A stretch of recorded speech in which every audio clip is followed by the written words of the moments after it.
You know, Christmas is supposed to be a sumptuous feast that everyone eats together. Moderation is fine, but I feel sorry for my son. You may not know this, but when it's Christmas, I think chicken should be more fitting. Holly, my mother-in-law in a mocking voice, refused to eat the meal I had prepared for her. Immediately thereafter, my husband got up from his seat and took away the meal in front of my mother-in-law. I'm cutting off my ties with you. What? My husband announced shortly, leaving my mother-in-law in a daze. We left my parents-in-law's house. I'm Nicole, 30 years old, and I work in an office at a company. My husband Barry is 31 years old and works for another company. We have known each other since we were children. Barry's father is a corporate executive, and his mother is a housewife, but when he was a child, his mother was often away from home for certain reasons, so we often took care of him at home. Because of this, Barry was well liked by my parents before we started dating, and Barry was also very fond of my parents. We were together all the time, and although there were times when we both went out with different people, we naturally started dating and got married. People around us were very excited about our marriage. I knew you two would get married. We were embarrassed, but happy about the fact that we were married. However, my mother-in-law was the only one who was opposed to our marriage. The reason was that I had grown up without a mother, and also because Barry was supposed to be matched with a young lady who knew my mother-in-law. It was my mother-in-law's idea to marry him off, but Barry and my father-in-law ignored it. My mother-in-law directed her anger at me. My mother passed away due to illness when I was in junior high school. But then my mother-in-law looked at my family this way. Women raised by a single parent are more likely to cheat on their husbands. They will not be able to do the housework and child rearing properly that their mothers should have taught them. And other such groundless things she had said to me while hiding behind Barry and my father-in-law. My mother-in-law's family had been landowners for a long time, and the young lady that she wanted Barry to marry came from a family with a good background. She said that it would be better for Barry to marry her than me, who grew up in a single-parent household. It was for Barry's own good, she said, and treated me like an obstacle. At first, why don't you think about marrying Nicole after you meet the young lady I know? There's no need to be so hasty. She casually expressed her objection, but Barry did not seem to listen to her, so she began to speak more and more forcefully. Why are you marrying a girl with a single parent? Your mother found you a wonderful lady. Barry's mother said to him right in front of me. Barry was furious. I'm not interested in that woman. And I don't care if Nicole has only one parent, or if she's an orphan, or if she had both parents. Don't ever say that crap again. Since she got told off by him forcefully, she hid away from him, but still continued to repeatedly harass me. You need to get off your butt and leave Barry. If you love Barry, then get out of his sight so he can be happy. She kept saying, happiness is not something to be decided by the parents. You say I can't do my chores because I was raised by a single parent, but I was the one who took care of the house while my father was at work, so don't worry. I countered my mother-in-law's words, but the fact that she called and even went as far as to belittle my father and tell me to leave Barry, I decided to discuss this with him. As a result, we had no choice but to stay strong until the wedding, but after that, we would keep our distance from his family, except for weddings and funerals. I especially won't have anything to do with my mother-in-law. We were both settled in our jobs, and we got married when I was 25. For the next 5 years, as Barry had said, except for the occasional visit from my father-in-law, we had very little contact with them. We had a good relationship as a couple, and 1 year before Christmas, I was pregnant with our first child. We were both wondering whether or not we should share it with my in-laws. I received a letter from my mother-in-law apologizing to me. At the time, I was so sad that Barry was no longer in my care that I took it out on you. I couldn't apologize right away because I didn't know how I would look to you. I am so sorry. I was quite surprised at what my mother-in-law had written, but if she were really sorry for what she had done, I would tell Barry about it. And then, on Christmas Eve, we would decide to go to my in-laws' house and tell them about the pregnancy.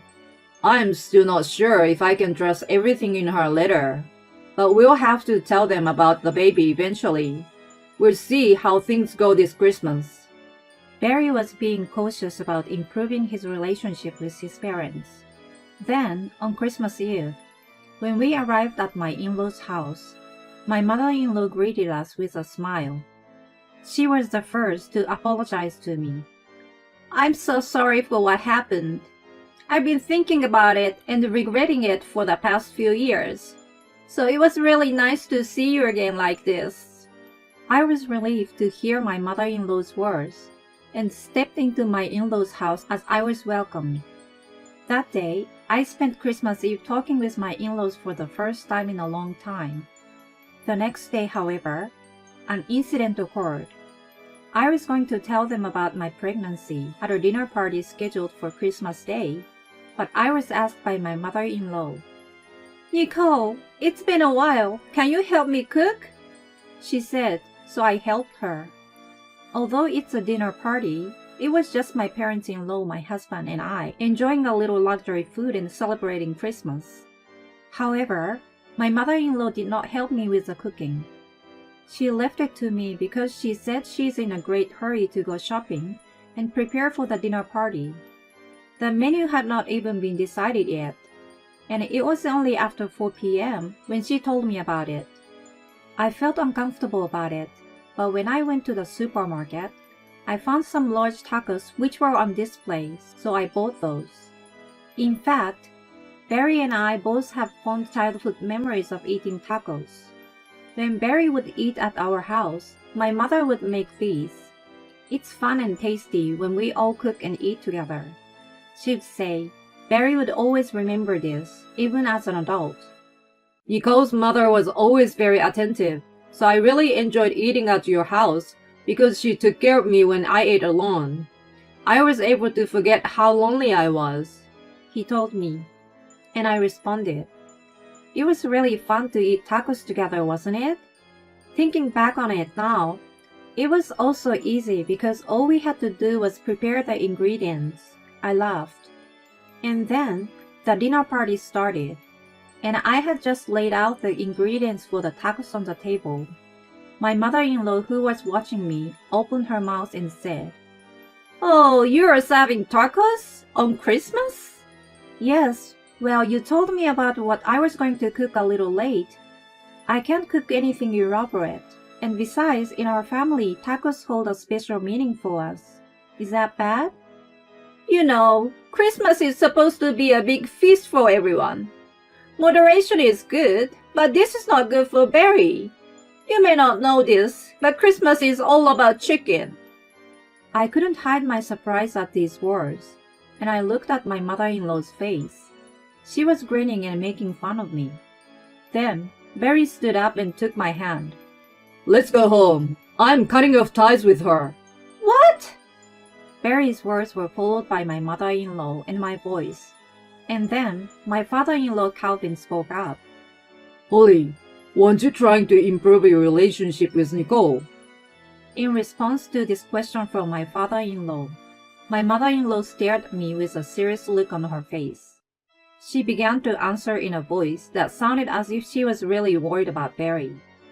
"I was going to, but this isn't going to work. You brainwashed Barry, and you're not fit to be our daughter-in-law after all. I have apologized to you, and you're still using Barry to do hurtful things to me." "What?" My mother-in-law's comment confused not only me, but also Barry and my father-in-law.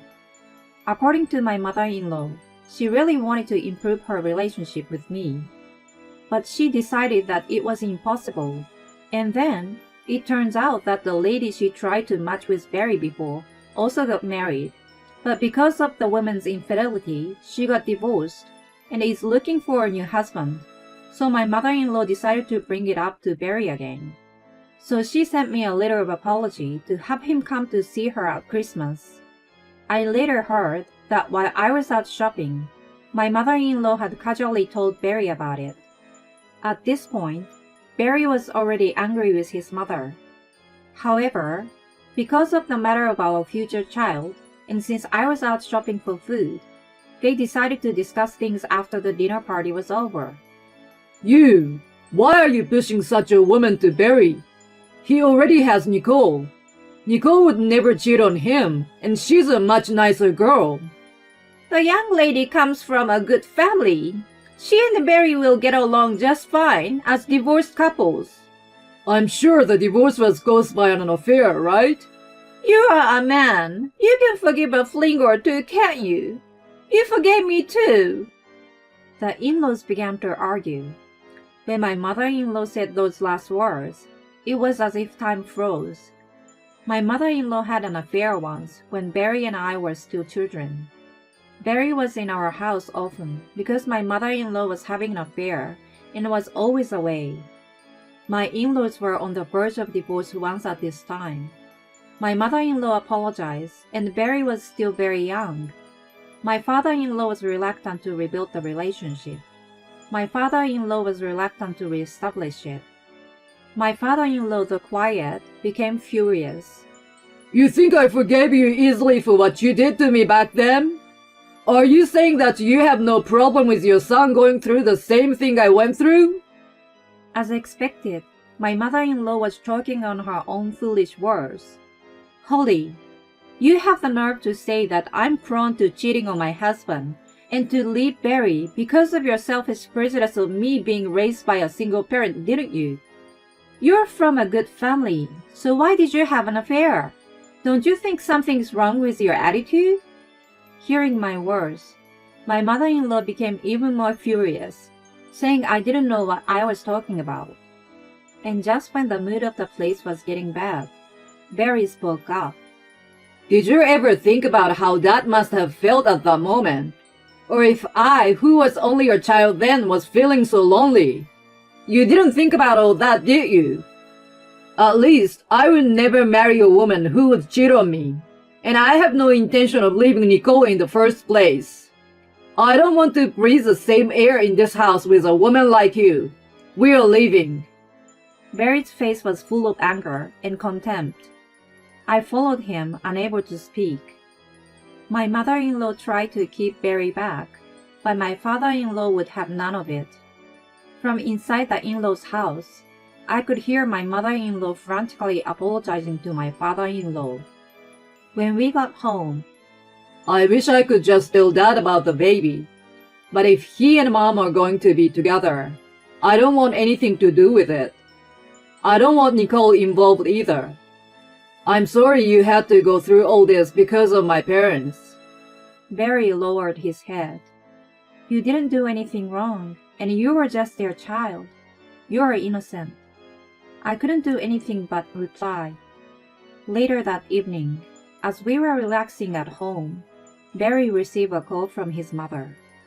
Barry seems to be arguing with her. I could tell from the way Barry was acting that the discussion between the in-laws was not going to end well for my mother-in-law. I sensed from Barry's behavior that the discussion between his parents had ended badly for his mother. My parents are getting a divorce. My dad was going to divorce her when I came of age, but he has been holding out until we got married so he wouldn't have to worry about us. Barry ended the call with a terribly tired look on his face and told me that his parents were divorcing.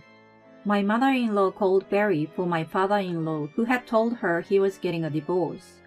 She tried to have Barry to convince his father to reconsider, and also to make amends with Barry's supposed marriage partner, still going on with her selfish way of thinking. Naturally, Barry rejected this, and even told his mother that he would refuse to have any further contact with her. He also said that he was considering legal action depending on the situation. I was appalled at my mother-in-law's brazenness. Barry's condition, rather than mentioning it, I'm quite concerned about his and my father-in-law's mental state, and I just hope that they would be able to separate themselves from my mother-in-law as soon as possible. A few days later, we received a call from my father-in-law. We invited him to our house and had a discussion about the future.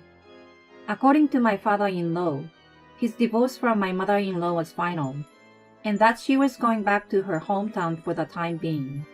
However, it was discovered that the lady and my mother-in-law had been pursuing the marriage proposal with Barry on their own.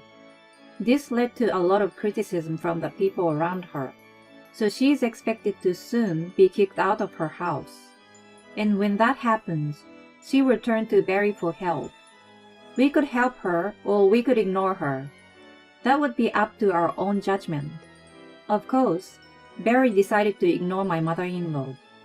He even told me that if my father-in-law showed any kindness to her and continued to have anything to do with my mother-in-law, he would also cut his ties with my father-in-law. When my father-in-law heard this, he laughed out loud and said, "I don't have that kindness in me.